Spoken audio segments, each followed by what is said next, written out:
ಶ್ರೀ ಗುರುಭ್ಯೋ ನಮಃ. ಪರಮಗುರುಭ್ಯೋ ನಮಃ. ಶ್ರೀಮದಾನಂದತೀರ್ಥ ಭಗವತ್ಪಾದಾಚಾರ್ಯ ಗುರುಭ್ಯೋ ನಮಃ. ವ್ಯಾಸಾಯ ಭವನಾಶಾಯ ಶ್ರೀಶಾಯ ಗುಣರಾಶೇ ಹೃದಯಾಯ ಶುದ್ಧ ವಿದ್ಯಾಯ ಮಧ್ವಾಯ ಚ ನಮೋ ನಮಃ. ಹರಿ ಓಂ ಹರಿ ಓಂ ಹರಿ ಓಂ. ಈ ಸುಹೃತ್ ಕುಟುಂಬದ ಮೂಲಕ ಎಲ್ಲರಿಗೂ ಒಂದು ಜ್ಞಾನ ಸೇವೆಯನ್ನು ಮಾಡಲು ಅವಕಾಶ ಮಾಡಿಕೊಟ್ಟಂತಹ ಪೂಜ್ಯ ಅಭಿಷೇಕಾಚಾರ್ಯರಿಗೆ ನಮಸ್ಕರಿಸುತ್ತಾ, ವಾಯುದೇವರ ಬಗ್ಗೆ ಮಾತನಾಡಲು ನನಗೆ ಅವಕಾಶ ಮಾಡಿಕೊಟ್ಟಿರುವಂತಹ ರಂಗನಾಥ ದೊಡ್ಡಪ್ಪನವರಿಗೂ ನಮಸ್ಕರಿಸುತ್ತಾ, ಯಥಾಶಕ್ತಿ ಯಥಾಮತಿ ವಾಯುದೇವರ ಚಿಂತನೆಯನ್ನು ಶ್ರೀ ಹರಿವಾಯು ಗುರುಗಳ ಅನುಗ್ರಹದಿಂದ ಮಾಡಲು ಪ್ರಯತ್ನಿಸುತ್ತೇನೆ. ವೇದಗಳಲ್ಲಿ ವಾಯುದೇವರ ಮಹಿಮೆಯನ್ನು ತಿಳಿಸುವಾಗ ತ್ವಮೇವ ಪ್ರತ್ಯಕ್ಷಂ ಬ್ರಹ್ಮಾಸಿ ಎಂಬುದಾಗಿ ಹೇಳಿದ್ದಾರೆ. ಮುಖ್ಯ ಪ್ರಾಣದೇವರು ಭಗವಂತನಾದ ಸರ್ವೋತ್ತಮನಾದ ನಾರಾಯಣನ ಮುಖ್ಯ ಪ್ರತಿಮೆ ಹಾಗೂ ಪ್ರತಿಬಿಂಬ ಎಂಬುದಾಗಿ ಹೇಳಿದ್ದಾರೆ.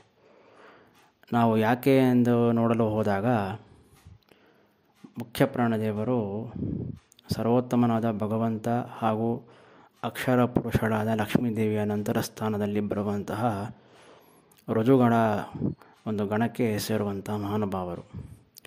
ಮುಂದೆ ಬ್ರಹ್ಮಪಟ್ಟಕ್ಕೆ ಬರುವಂತಹ ವಾಯುದೇವರು ಋಜುಗಳು ಎಂಬುದಾಗಿ ಹೇಳುತ್ತಾರೆ. ಯಾಕೆ ಋಜುಗಳು ಎಂದರೆ ಏನು ಅಂತ ನೋಡಿದಾಗ, ಅವರು ಮನೋವಾಕ್ಕಾಯ ಯಾವುದರಲ್ಲಿಯೂ ಸಹ ಎಂದೆಂದಿಗೂ ಯಾವ ಕಾಲದಲ್ಲಿಯೂ ಸಹ ಭಗವಂತನ ವಿರೋಧವನ್ನು ಮಾಡದವರು ಋಜುಗಳು.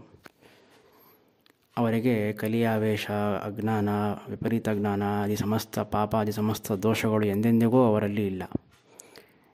ಈ ಎಲ್ಲ ವಿಶೇಷಗಳಿಂದಾಗಿ ಅವರನ್ನು ಭಗವಂತನ ಮುಖ್ಯವಾದ ಪ್ರತಿಮೆ ಎಂಬುದಾಗಿ ನಾವು ತಿಳಿಯಬಹುದು.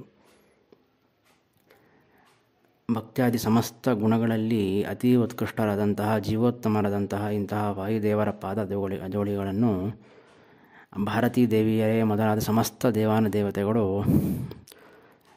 ಸದಾಕಾಲದಲ್ಲಿ ಆಶ್ರಯಿಸಿರುತ್ತಾರೆ.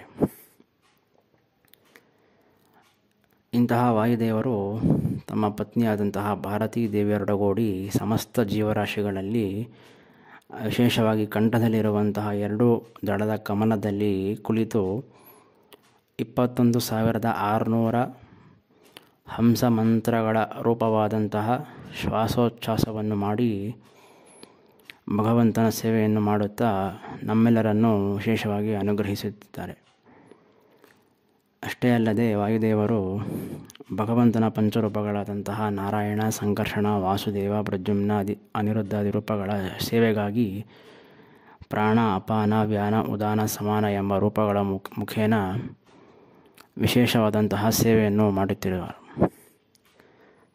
ಪ್ರಾಣರೂಪದ ಮುಖೇನ ಶ್ವಾಸೋಚ್ಛ್ವಾಸನೆ ಹಾಗೂ ಅನ್ನಾದಿಗಳ ಪಚನೆಯೇ ಮೊದಲಾದಂತಹ ಸೇವೆಗಳನ್ನು, ಅಪಾನ ರೂಪದಿಂದ ಕಶ್ಮಲ ವಿಸರ್ಜನೆಯೇ ಮೊದಲಾದಂತಹ ಕಾರ್ಯಗಳನ್ನು, ವ್ಯಾನ ರೂಪದಿಂದ ಶಬ್ದ ಮಾಡಿಸುವುದೇ ಮೊದಲಾದಂತಹ ಕಾರ್ಯಗಳನ್ನು, ಉದಾನ ರೂಪದಿಂದ ಅನ್ನಾದಿಗಳಿಗೆ ಅವಕಾಶ ಮಾಡಿಕೊಡುವಂತಹ ಕಾರ್ಯಗಳು ಹಾಗೂ ಸಮಾನ ರೂಪದಿಂದ ಅನ್ನರಸವನ್ನು ದೇಹದ ಸಮಸ್ತ ಭಾಗಗಳಿಗೆ ಹಂಚುವ ಕಾರ್ಯವನ್ನು ಮಾಡುತ್ತಾ ವಿಶೇಷವಾಗಿ ಭಗವಂತನ ಸೇವೆಯನ್ನು ಮಾಡುತ್ತಿರುವವರು ವಾಯುದೇವರು.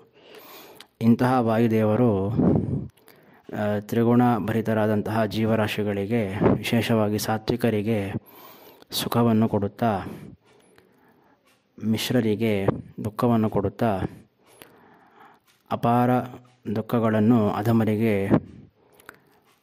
ಲಕ್ಷ್ಮೀದೇವಿಯ ಹಾಗೂ ಭಗವಂತನ ಆಜ್ಞೆಯ ಮೇರೆಗೆ ಕೊಡುತ್ತಿರುವವರು ವಾಯುದೇವರು. ಇಂತಹ ವಾಯುದೇವರು ಸಮಸ್ತ ಜೀವರಾಶಿಗಳಿಗೂ ತಂದೆ, ತಾಯಿ, ಆಪ್ತ ಬಂಧು, ಪ್ರಿಯರು, ಸ್ವಾಮಿಯರು ಹಾಗೂ ಸರ್ವ ಅಂತರ್ಯಾಮಿಯಾಗಿಯೂ ಇದ್ದು ಸಮಸ್ತ ದೋಷಗಳನ್ನು, ನಮ್ಮ ಎಲ್ಲರ ಮರಣ, ರೋಗಾದಿ ಸಮಸ್ತ ದೋಷಗಳನ್ನು ಪರಿಹಾರ ಮಾಡಿ ಭಗವಂತನ ಒಂದು ವಿಶೇಷವಾದಂತಹ ಭಕ್ತಿಯನ್ನು ಜಾಗೃತಗೊಳಿಸುವಂತಹ ಮಹಾನುಭಾವರು ವಾಯುದೇವರು.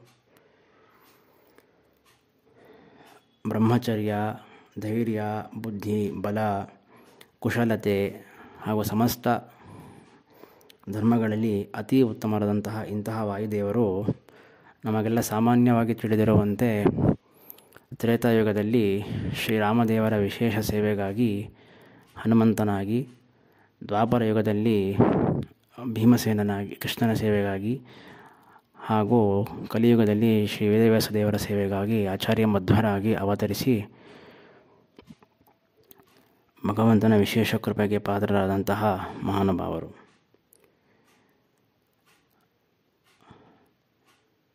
ಇಂತಹ ವಾಯುದೇವರು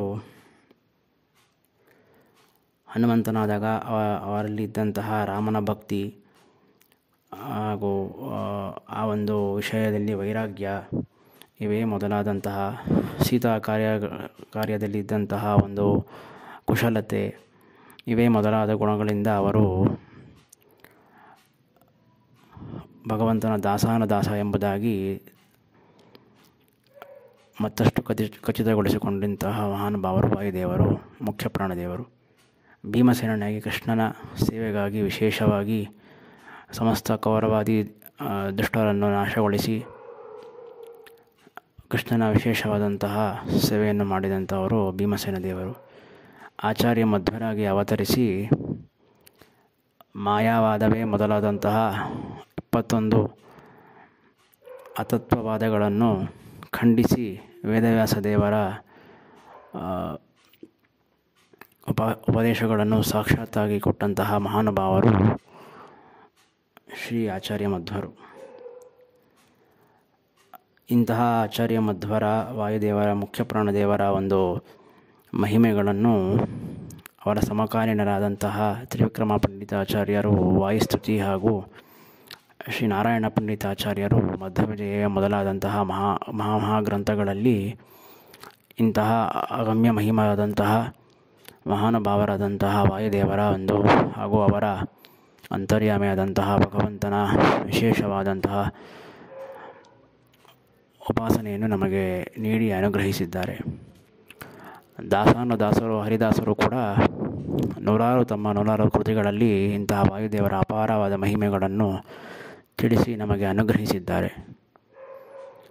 ಜಗನ್ನಾಥದಾಸರು ತಿಳಿಸಿಕೊಡುವಂತೆ ಸಾಧನ ಶರೀರವಿದು ನೀ ದಯದಿ ಕೊಟ್ಟದ್ದು ಸಾಧಾರಣವಲ್ಲ ಸಾಧುಪ್ರಿಯನೇ ಎಂಬುದಾಗಿ ಹೇಳಿದಂತೆ ನಮಗೆ ಇಂತಹ ಒಂದು ಅತಿ ಉತ್ತಮವಾದಂತಹ ಸಾಧನ ಶರೀರವನ್ನು, ಅದರಲ್ಲೂ ವಿಶೇಷವಾಗಿ ವೈಷ್ಣವ ಶರೀರವನ್ನು ಕೊಟ್ಟಂತಹ ಹಾಗೂ ತಾವೇ ಗುರುಗಳಾಗಿ ಬಂದು ಮುಖ್ಯ ಗುರುಗಳಾಗಿ ನಮಗೆ ಅನುಗ್ರಹಿಸಿರುವಂತಹ ಇಂತಹ ಒಂದು ಆಚಾರ್ಯ ಮಧ್ವರ ವಾಯುದೇವರ ಅನುಗ್ರಹ ಪಡೆಯಲು ನಾವು ನಿರಂತರ ಪ್ರಯತ್ನ ಮಾಡಬೇಕು. ನಮ್ಮ ಜೀವನದ ಮುಖ್ಯ ಉದ್ದೇಶ ಏನು ಎಂಬುದಾಗಿ ಅರಿತುಕೊಳ್ಳಲು ಅವರೇ ನಮಗೆ ಮಾರ್ಗದರ್ಶಕರು. ಇಂತಹ ಹರಿವಾಯುಗಳ ಅನುಗ್ರಹ ವಿಶೇಷವಾಗಿ ನಮ್ಮೆಲ್ಲರ ಮೇಲೂ ಆಗಬೇಕಾಗಿದೆ. ಈ ನಿಟ್ಟಿನಲ್ಲಿ ಪೂಜ್ಯ ಆಚಾರ್ಯರು ನಮ್ಮೆಲ್ಲರನ್ನೂ ಆಶೀರ್ವದಿಸಿ ಅವರು ಆಚಾರ್ಯರ ಮುಖೇನ ಭಗವಂತನ ಸೇವೆಗಾಗಿ ನಮ್ಮೆಲ್ಲರ ಮೇಲೆ ಆಶೀರ್ವದಿಸಿ ಅನುಗ್ರಹಿಸಬೇಕಾಗಿ ಪ್ರಾರ್ಥಿಸುತ್ತಾ, ತಪ್ಪುಗಳನ್ನು ಕ್ಷಮಿಸಿ ತಿದ್ದುಕೊಳ್ಳುವಂತಹ ಒಂದು ಅವಕಾಶವನ್ನು ಮಾಡಿಕೊಡಬೇಕಾಗಿ ಪ್ರಾರ್ಥಿಸುತ್ತಾ ಯಥಾಶಕ್ತಿ ಜ್ಞಾನ ಸೇವೆಯನ್ನು ಶ್ರೀಮಧ್ವಾಂತರ್ಗತ ಗೋಪಾಲಕೃಷ್ಣ ಪ್ರೀತ್ಯರ್ಥಂ ಶ್ರೀಕೃಷ್ಣ ಅರ್ಪಣಮಸ್ತು.